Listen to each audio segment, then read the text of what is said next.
Sanibona, ngaphambi singene kwivideo namuhla, ngithi angithathe lethuba ngibonge i-support nothando enikhombise lona lingaphezu kokucabanga kwethu. Siyacela niqhubeke nisisupport njalo ngokubuka amavideo ethu, ungakhohlwa ukukhomenta, ushare, ulike. Siyafisa ukuzwa umbono wakho. Sicela ke singene kwivideo namuhla. Ngomhla ka-16 June 2025, i-EFF beyinerally enkulu lapha eKingswell Tennis Stadium eMlazi. Bekunabantu abaningi aba-attendile okuthela mase bebuyele emumva base bengena engozini yemoto. Bekuyintsha ke be-attendile njengoba sazi sonke ukuthi abalandeli abaningi be-EFF bayintsha. So kwadlula emhlabeni ngathi bawu-11 if not 10. Ngoba kokuqala bebebike 12 kodwa baphinde babuyekeza isibalo, abanye balimele. Ngakho ke izolo bekuwusuku lapho khona bekulondolozwa khona imizimba yabo noma bebengcwatshwa. UCIC ke uyile waba namazwi amahle kakhulu engifisa siwacaphune. Enye ivideo yesibili engifisa siyifake la, uchairperson we-Portfolio Committee on Higher Education, uTebogo Letsia, ukhulumile naye eParliament namuhla. Ekhuluma ngama-challenges ababhekana nawo nezinto nje nokuthi basebenza kanjani, iziphi ezinye iy'nkinga ababhekana nazo. Kuningi nje akubalile engifisa ukuthi ngimcaphune ngoba siyayilandela leya committee kakhulu. Siyilandela ngoba ithinta ikusasa labantu base-South Africa. Leya committee leya iyona esenze sabona ukuthi NYDA kunezinto engazenzi kahle emaku-appointwa abantu.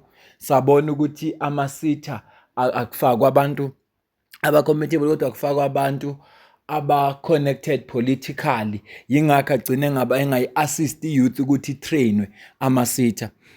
Okunye futhi esipine sakuthola ngayo nje leya ukuthi i-NSFAS njengoba iney'nkinga ey'ngaka kunezinto ezenza nama-rent amakhulu abawabhadala ngenyanga.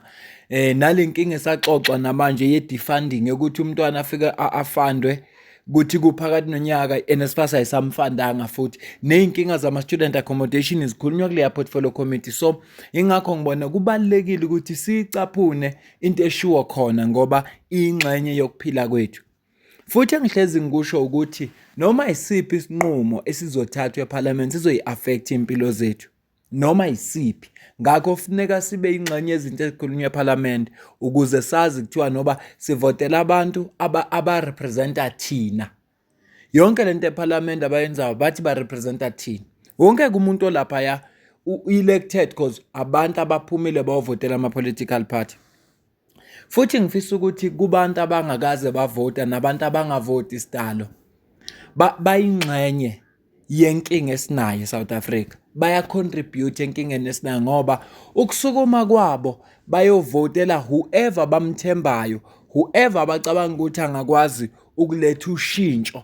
Kuzokwenza umehluko omkhulu ngoba lelo voti lakhe lodwa mhlawumbe ngalo i-ANC beyizoluza. Mhlawumbe ngalo i-political party lobo ngayivotela ibizowina ibe namavoti amaningi. So asisukumeni kodwa sisukuma uma lempilo le ephila lelizwe leli sesingasayithanda. Uma sisayithanda asiqhubeke sihlale njengoba sihlale singavoti singaparticipate. Kodwa mzukwane sakhathala ilempilo siyosukuma siyovota. Ithi ngicaphuleke nanka amazwi show CIC. As we mourn the lives of these young people, we are reminded of a painful truth in this country: to be young and black is to suffer. Our young people die not only on buses, in car crashes, but they die in silence every day. They die from hunger, from depression, from hopelessness, and from a system that has abandoned them. Today, 45.1% of South Africa's youth are unemployed. Almost 1 in every 2 young people is without work. They wake up every morning with no salary, no opportunity, and no dignity. They stand on the street corners with degrees and diplomas, while others are denied even the chance to study because this government has still failed to deliver free, quality, decolonized education, and a promise made on stages and forgotten in boardrooms. Meanwhile, we live in a country where prisoners receive 3 meals a day, have access to free uniform, and are offered education and rehabilitation programs, while young people go to bed on empty stomachs, wear torn clothes, and are forced to drop out of school because they cannot afford registration fees. We do not say this to dehumanize prisoners, many of whom are victims of the very same system. But we must ask, how can a government feed and clothe those it has arrested, but refuse to feed and educate those it claims to represent? It is a contradiction that speaks to the core of this regime's failure. It invests more in prison maintenance than it does in human development. It builds more jails than schools. It responds to poverty not with opportunity but with punishment. That is why the EFF calls for the introduction of a permanent unemployment grant in South Africa, a basic income that restores some measures of dignity to the millions who are trapped outside of the economy through no fault of their own. This country can afford it. There is no shortage of money, only shortage of political will. We have 700 million for useless national dialogue, but when it comes to feeding the children of the poor, suddenly the budget is under pressure. 700 million of ukukhuluma, asikhulume, vulamulom, 700 million is available for such nonsensical programs, yet our people are unemployed. Yazi monga kubeka eceleni ukuthi mhlawumbe uCIC awumthandi noma umzwisisi kodwa ulwalile lento ayishoyo alikho iqiniso ledlulalela libekile. There is no political will. If i-government yethu ikwazi ukuprepare ukuthi izospend more than 700 million for ukuthi kukhulunywe nje kube ne-national dialogue, ngabe ayizikho izinto ezenziwe na ukuze impilo zabantu ithuthukiswe ngaleyo mali? Kungani makufuna kwenziwa into ezibalekile kuthiwa imali akwaziyo izovelaphi, kuthiwa imali ayikho? Kodwa manje makuzokhulunywa nje imali bese kuthiwa bese iba khona, kwenziwa yini? There is no political will. There is no political will. Asiqhubeke no CIC. The EFF is the only political home in this country that has refused to treat young people as ornaments. We do not just call the youth the future. We also say they are the present. We do not make them sing songs in corners while elders speak. No. We elect them. We send them to parliament. We put them in front of microphones, in front of enemies, and in front of history. Today, in the Parliament of South Africa, young leaders from the EFF benches stand boldly and speak truth to power. They interrogate ministers, they expose looters, they write legislation, and they make sure that the voice of the youth is not just heard, but is impossible to ignore. These are young people who came through the EFF Student Command, who organized campuses when the media called them reckless, who let fees must fall and faced arrest, exclusion, and brutality, and still stood up. Now they sit in legislatures as fighters for change. Let this be a message to the youth gathered here and to those listening across the country. The time to doubt yourself is over. You are the ones you have been waiting for. You are the torchbearers of Onkgopotse Tiro, of Winnie Mandela, of Peter Mokaba. You are children of Frantz Fanon and Steve Biko. You are a generation that will return Africa to ourselves. We know that many of you are tired for looking for jobs that do not exist, tired of begging for NSFAS that never comes, tired of voting and seeing nothing changes, tired of funerals and never seeing justice. We know that. But I say to you today, do not let your pain turn into silence. Let your pain turn into purpose. Let it push you. Let it drive you. Let it radicalize you. Let it draw you closer to the movement that has never betrayed you, the EFF. Let this funeral not be the end. Let it be the beginning of our refusal to accept a country where the youth are treated as waste. Let us organize. Let us recruit. Let us study. Let us fight. Let us build South Africa where every child, no matter how poor, can live, dream, and become. Comrades, we must continue to be disciplined and die in the revolution. Because to die in a revolution must be an honor. And as a result, we are going to honor all of these 10 fallen heroes each one of them with a house, a proper house that has got all the facilities. And if there is no water in those yards, we'll make sure we put boreholes so that we restore the dignity of those families.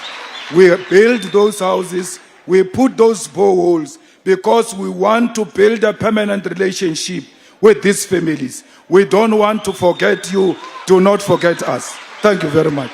Njengoba umuzwa ku-CIC uthembisile ukuthi le mndeni eshiwe izihlobo zabo elahlekelwe izingane zabo bazobakhela izindlu eziproper, bazifake yonke into ngaphakathi. Siyibonile i-EFF yakhela abantu izindlu, ayakhe le mxhasi yakhe ohulumeni. Sike sayibona yakhela abantu izindlu. Nalana bazobenzela, bathi futhi uma amanzi angekho bazobafakela amabhoholi ukuze amanzi babe ne-access yawo. Ngibonile-ke ukuthi kune-initiative ethethwa ama-fighters, bayaqalile manje bayadonate ukuze lento eshiwo u-CIC ibe possible. Ngoba wherever abantu they are willing, there is political will, noma they are willing to do something, ama-fighters aseqalile ukuzinikela adonate. Ngibonile nje uzizipho lapha ku-X yazwa nge-Twitter enxenxa abanye batshethi naku la kungadonate kanje. Abantu bayadonate ngoba bafuna ukubona lento eshiwo u-CIC yenzeka. And nginethemba lokuthi izokwenzeka. Ngeke u-CIC athembise into angayenzi ngoba ukumethemba kwabantu kuzoncika ekuthenini uyazigcina izethembiso zakhe na. Yilokhu nje sikubonga. Into engiyifunde ku-Facebook kwi-page lika MC Menzisto, ngifunde la bekabhale khona MC Menzisto ukuthi njengoba bebesemngcwabeni izolo kuzwakala omunye umama lapha ngemumva ethi hawu Nkosi yami kube nami owami umntwana ube khona kulaba ngabe bengizothola indlu. Lo mama akasho ngoba efuna ukushonelwa, usho ngoba uswele yona indlu. Uzufisa into ebuhlungu ngenxa yokuthi nje uyabona ukuthi ubengayithola indlu ngoba uhulumeni lo amvotele nohulumeni osiphethe akanendaba nayo. Asiqhubeke sidlulele kwindaba ye-portfolio committee siza ukuthi uthini uchairperson uTebogo Letsia lapha chairperson we-portfolio committee on higher education and training. Siza ukuthi yena iziphi ingqinamba ababhekana nazo, kodwa ngiyafisa ukuza ukuphawula kwakho ngalo lonke lolu daba. Ngicela ke ulalele la. Good morning, everybody. I will not mention you one by one. All stakeholders that are here receive our greetings. As the Mutapo has already said, we're going to cover 3 topics. Sita, which is something that has been on the news, and as far as matters, and we'll end with the policy framework of for internalization of higher education in South Africa. So with Sitas, I think we all know that the process to appoint the Sita Accounting Authority has been a matter of public interest for a while now. Want to update that the minister finished the committee with a list of the independent panel members for the appointment of Sitas, NSFAS, NSA, University Council, and TVET College Councils, with some names on the list still concealed. The independence of the panel was questioned last week, Wednesday, given that the names on the list of the minister's advisors, chief of staff in the office of the minister, and departmental officials. One of the people on the list has already denied that he was ever part of the panel, which raises more questions. The committee deliberated on the matter and resolved that 1, the minister is legislatively obligated to finish parliament with the outstanding names of the panelists who were concealed on the submitted list. 2, to write to all the panel members to submit communications or correspondence between themselves and the minister, including the acceptance to the panel to be a panelist, terms of reference given by the minister in respect of the expected roles as panel members, remuneration, if any, for the services rendered in their capacity as panel members, number of meetings attended by each panel member, the minutes of all meetings of the selection and evaluation proceedings, a report that was submitted and sent to the National Skills Authority for consultation purposes. 3, we further resolved that the minister will be invited and all panelists to appear before the portfolio committee and account on the appointment process of the Sita Accounting Authority chairpersons. The committee will identify a suitable date to convene this meeting. I think I must indicate that we don't have a date as yet because Parliament is seized to the process of adopting budgets, and therefore for the next 2 weeks, this Wednesday, we're dealing with the strategic plans of the department and APPs, and the following week we ought to adopt the report that will be debated in Parliament the following day with a view of adopting the budget. So the committee is looking at the program, and we will apply to the office of the chair of chairs when we have identified the date. We had identified one, which was this Friday, but because of the work of Parliament, we could not get that particular date approved for us. Under NSFAS, remains an important entity in South Africa as it redresses past injustices by ensuring that students from the poor and working class families can access education and training. It is a key instrument to the eradication of poverty. To the eradication of poverty, inequality, and unemployment. NSFAS has contributed more than 5 million university graduates to this country's skills pool and the skill support economic growth. Therefore, it is critical to ensure the effective and efficient management and governance of the entity to enable it to perform its functions. At the last meeting with NSFAS on the 7th of May, 2025, the committee was concerned about the non-payment of private accommodation providers and its impact on small businesses, delays in finalization of appeals provisionally funded status since January and accreditation of private accommodations. Delays in the payment of TVET colleges resulted in the banning of the admin block at the Northern Cape Urban TVET College. I think it's important to maybe explain that because some people, when we ask that why is NSFAS not paying accommodation providers, some naughty people in this industry say that we probably have been paid by accommodation providers. I want to clarify that in the committee there's no one who gets paid by accommodation providers, but this is the impact that it has on the lives of our students. So when NSFAS does not pay accommodation providers, many of them which are small businesses, it will mean that these small businesses will not be paying or servicing their bonds because many of them don't own this, or they would have taken loans to upgrade this accommodation to the standards that is needed. So they can't service their bonds, one. Number two, they can't service their debt with municipalities. Number three, they can't buy electricity. They can't pay for Wi-Fi.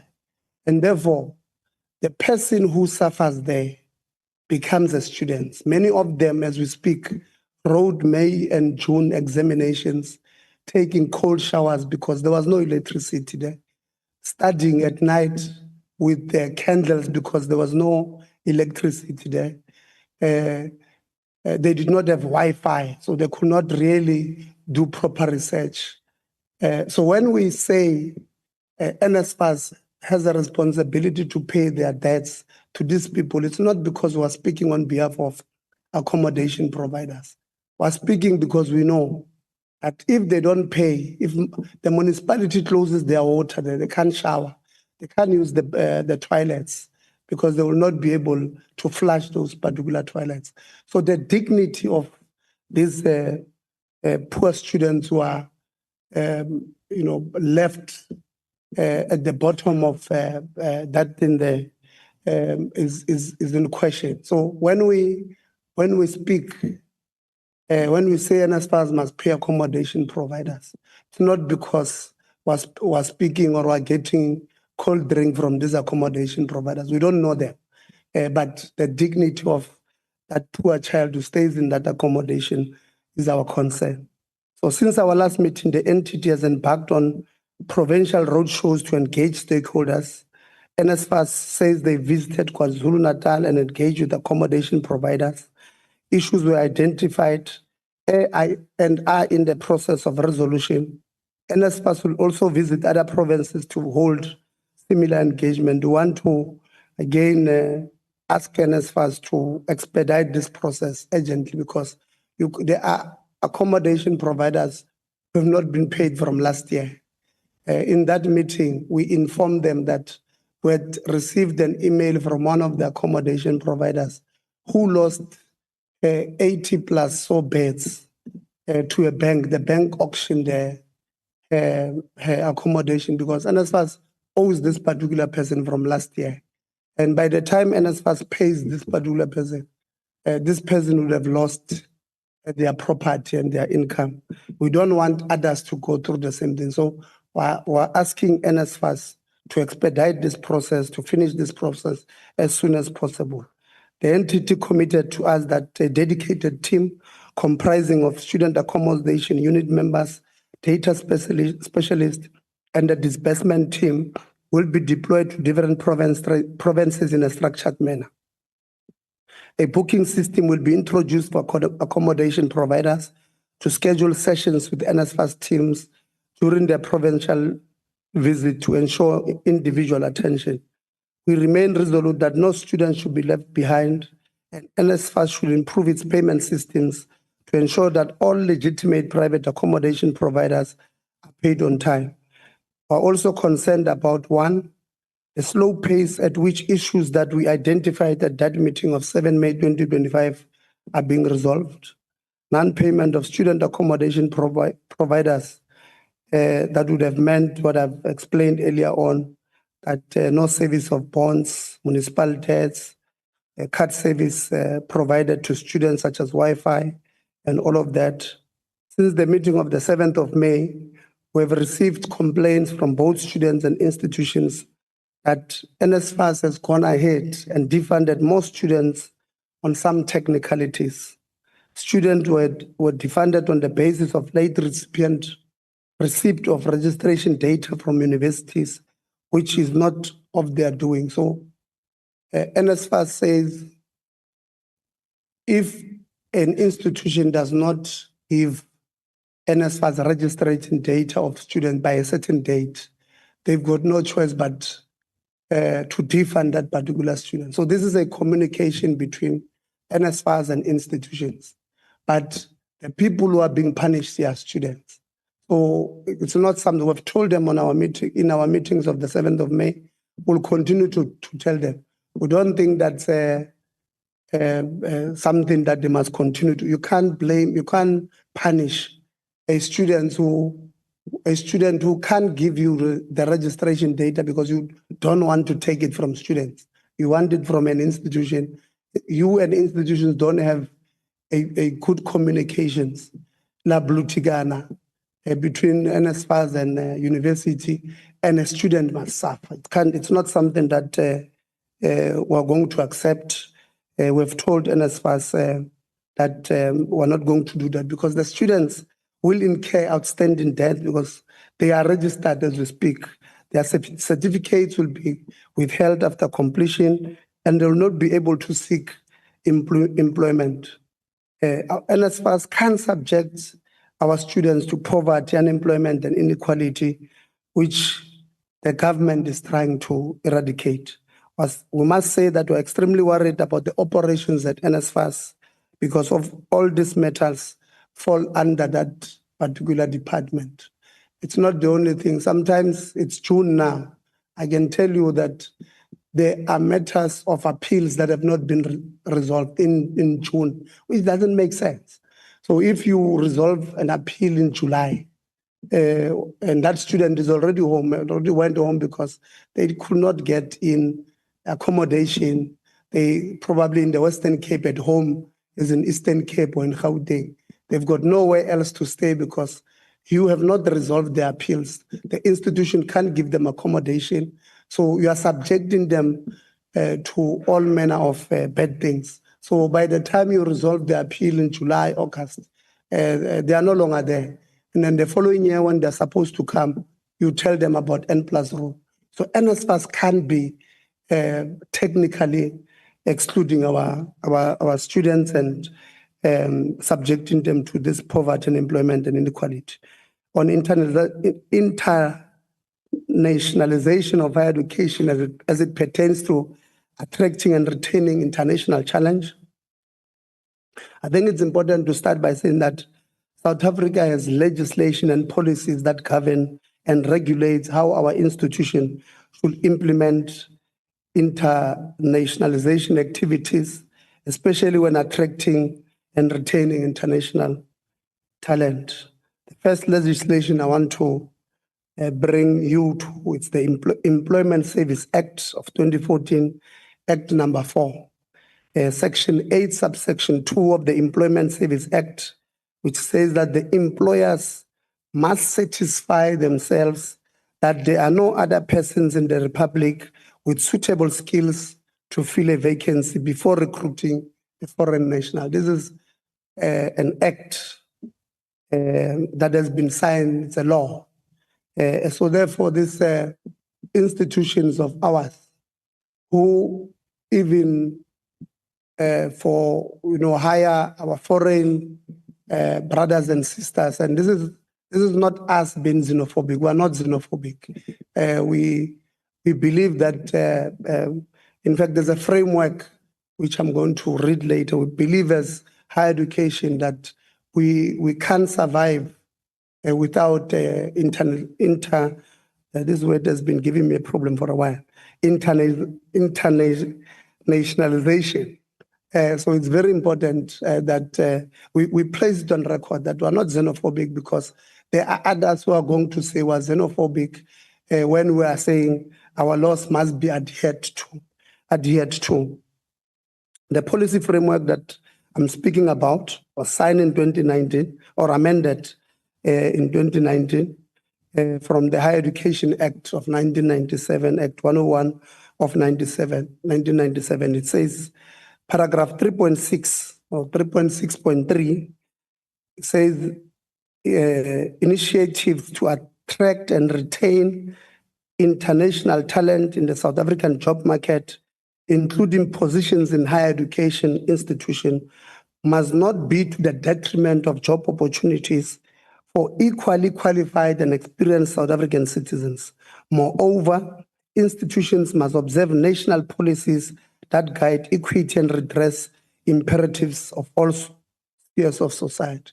So the excuse by the Department of Higher Education that there is nothing they can do when institutions hire beyond the 10% foreign international talent, when they say they can't do anything, I think this 3.6.3 indicates or proves to them that that is just a fallacy.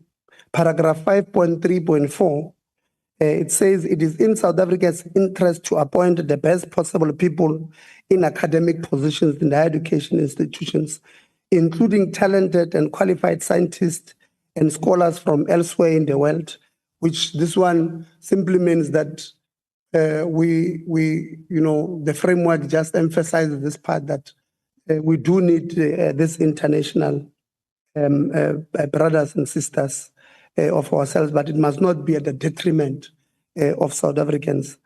Paragraph 5.3.5 emphasizes that there can be no justification for any South African institution prioritizing and preferring foreign nationals to South Africans who qualify equally for the same post.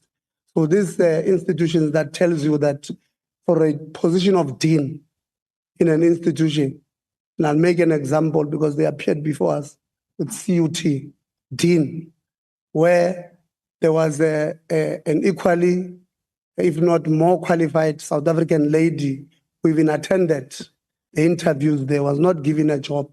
And the excuse that we got from the leadership of the institution was that it was, they prioritized an internal person. I mean, I'm sure you know, if you want to, entities and institutions out there, if you want to advertise, you probably start internally. But for the mere fact that somebody from external applied, it means you advertised externally as well. And this particular person from internal decided to apply when you seeked even external people. So the excuse that it was an internal, it can be an advantage when your advert said internal or external. So internal can be an advantage. What must be an advantage is the qualifications of this particular person. And West Part in that institution, the person who then occupied or who's acting in the position of this foreign person who was internal, who became the dean, was also a foreign. When we have so many there, and this is just a person acting. So when those people there, that institution, have an attitude to think that the institution favors foreigners, especially that you have exceeded the threshold of 10%, you are at around 14% of foreign national, you can't then blame them. We must indicate that the Department of Higher Education and Training oversight in this area is very weak. Last week we had a meeting with them where the DDG was literally saying to us, there's nothing we can do when there's loss. And then we had to inform them that the biggest problem we have in the department is the attitude of our leadership at the department level, because the policy framework was published in 2019. The department, they informed us last week on the 18th of June that it is planning on convening a workshop with university councils on appointment of national or on foreign nationals. While the committee fully supports attracting and retaining international talent, it does not support those done outside of the national legislation and policies, and we shall continue to hold both the department, the ministry, and those institutions accountable. Thank you very much.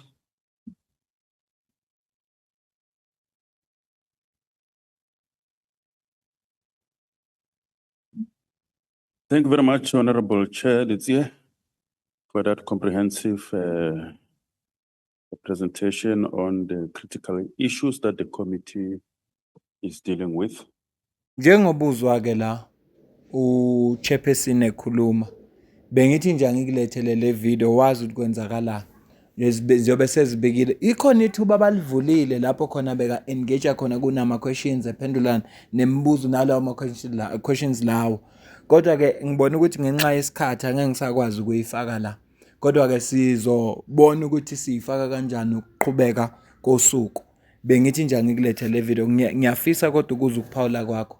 Mana lonke nje lenkulumo ekhulunyiwe. Ngale kokubambelela mina nawe sidibane kwivideo elandelayo. Ungasupporta ngokujoin membership, ungasupporta ngosidonatela noma ngamalini. Ikhona i-account kwi-comment ephiniwe. Ngiyabonga.